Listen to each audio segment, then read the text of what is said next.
Hello everyone, আসসালামু আলাইকুম। I hope সবাই অনেক বেশি ভালো আছেন। আলহামদুলিল্লাহ আমি তো ভালো আছি। আজকে যাচ্ছি আমি জামদানির এলাকায়, মানে নারায়ণগঞ্জে জামদানি শাড়ি ফ্যাক্টরি ভিজিট করার জন্য। প্লাস জামদানি শাড়ি যেহেতু নারায়ণগঞ্জের ঐতিহ্য, তো নারায়ণগঞ্জের ঐতিহ্যবাহী জায়গাগুলো আজকে ভিজিট করে আসবো। নারায়ণগঞ্জ ভিজিট করব আমি, আর আপনারা ভিডিওটা দেখবেন। সুন্দর সুন্দর জায়গা আমি এক্সপ্লোর করব এবং আপনাদের সাথে শেয়ার করব। চলুন তাহলে আপনারাও আমার সাথে জামদানির এলাকায় নারায়ণগঞ্জে, আমাদের বাংলাদেশের ড্রেস আপের মধ্যে হচ্ছে শাড়ি, অ্যান্ড শাড়ির মধ্যে হচ্ছে জামদানি, আমাদের বাংলাদেশের ঐতিহ্য, যেটা সারা বিশ্বের মধ্যে 1 নাম্বার পরিচিত। তো এখন আমি হচ্ছে রেডি হয়ে গেছি। মাঝখানে আমার ফটোগ্রাফার ফোন দিয়েছে, যার জন্য হচ্ছে ভিডিওটা কেটে গিয়েছিল। আমি আবার শুরু করেছি। তো ওরা অলরেডি কাছাকাছি চলে আসছে, তো আমি এখনই বের হব। আমি ভিজিট করবো জামদানি ফ্যাক্টরির সাথে, আপনাদের সাথে শেয়ার করব। আর আজকের ভিডিওটা অবশ্যই আপনাদের ভালো লাগবে আশা করি। আমি নারায়ণগঞ্জের বেসিক্যালি আজকে যেই সুন্দর সুন্দর জায়গাগুলো আছে সব ভিজিট করে আসব। আর বিশেষ করে পানাম সিটি অ্যান্ড হচ্ছে লোকশিল্প জাদুঘর, এটা তো থাকবেই, মাস্ট বি। যেহেতু আমি জামদানির এলাকায় যাচ্ছি, জামদানি পরে আমি সব জায়গা ভিজিট করব। Tata, stay now and my blog. এই হচ্ছে আমার অবস্থা। এই তো ব্যাগ বস্তা নিয়ে যাইতে হয়, কিছু করার নাই। শ্যুট করতে গেলে না আসলে অনেক কিছু নিয়ে যাইতে হয়। আমি অসুস্থ, তারপর এগুলো নিয়ে টানাটানি করতেছি। সো আমি এখন অলরেডি কাদের সাথে জানেন, এই দেখ, এই শয়তান আমি ভাইরাল হয়ে যাব। তোর মাসি সবগুলো মায়ের উঠছে, এর মধ্যে ইচ্ছা করে শুরু করেন। গাইস আমাকে বলতেছে আমার ফটোগ্রাফার, হ্যালো গাইস শুরু করেন। শুরু করলাম। বলো কি বলতে চাও? বলতে চাই আজকে তোমার কোনো ফটো সেশন আমরা করব না, আজকে একটু ঘুরতে যাচ্ছি। সো আমরা আজকে এক্সপ্লোর করব পানাম সিটি, আর কি, আর একটু মজা মাস্তি হবে, আর কি এইটুকুই। আর তোমার কোনো আজকে ছবি টবি তুলবো না। আর আমি যে একটু আগে মাইট দিছি, সেই মাইটটাও চলে আসবে এই ব্লগের মধ্যে। মানুষ এত জোরে মারতে পারে। বাই।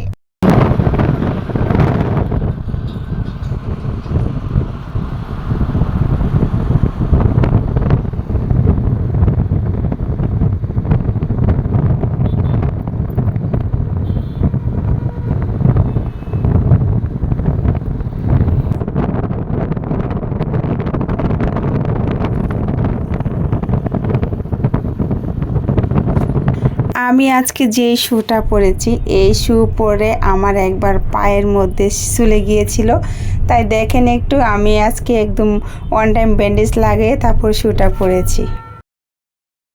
আল্লাহ, সবাই ব্লগার হয়ে গেছে, সবাই ব্লগার হয়ে গেছে। আমরা চলে আসছি বেসিক জামদানি পল্লীতে। আজকে সুন্দর সুন্দর শাড়ি দেখাবো আপনাদের। আমি কোন জায়গা থেকে শাড়ি দেখাবো এটাও আপনাদের সাথে শেয়ার করব। বেসিক জামদানি পল্লীতে তো অনেক অনেক অনেক, মানে কি বলবো, এখানে কত যে ইয়ে আছে, কত যে ফ্যাক্টরি, মানে ছোট ছোট করে বড় বড় করে। আজকে আমি কোথায় যাচ্ছি?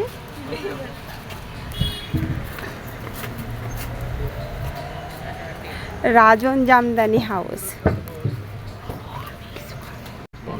ঠিক আছে, যাও যাও ঢুকো নাকি, আমরা ঢুকতেছি। যেটা খুলে আমি ভয়, বলতে তো হবে। ব্যাগ রাখি তো, ব্যাগ সমস্যা নেই।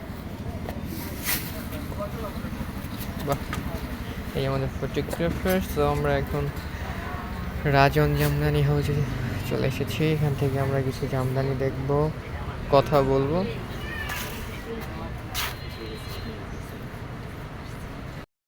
গাইস আমরা চলে আসছি এখন রাজন জামদানি হাউস। আর এই পাশে হচ্ছে ওদের জামদানি শিল্পনগরী কার্যালয় কেন্দ্র। আর এ হচ্ছে সিয়াম হাই বলে দাও।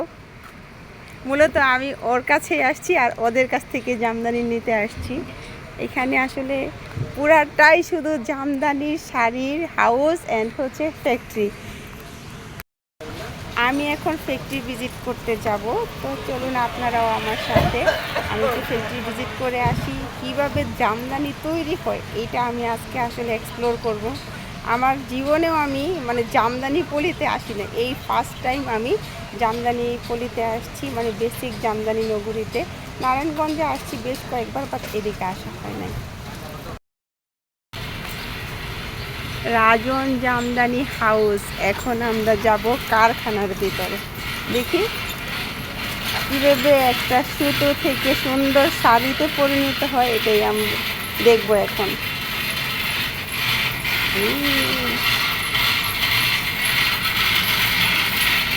কিছু কিছু বাচ্চারাও এখানে কাজ করে না, ওরে বাবা, ওদেরও এক্সপিরিয়েন্স হয়ে যাচ্ছে।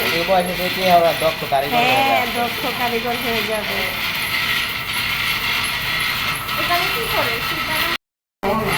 ওর না এটা? ও আচ্ছা, আমি ভাবছি বাচ্চাদের জন্য জামদানি হচ্ছে। এই যে আমরা চলে আসছি জামদানির কারখানায়। দেখুন নিখুঁত হাতে তৈরি হচ্ছে জামদানি। এটা ওড়না। ও মাই গড। আজকের ব্লগটা এইখানেই শেষ করছি। এই ব্লগটা অনেক বড় হয়ে যাবে আমি যত ভিডিও করেছি। সো আপনাদের কাছে আমি খণ্ড খণ্ড আকারে পরিবেশন করব।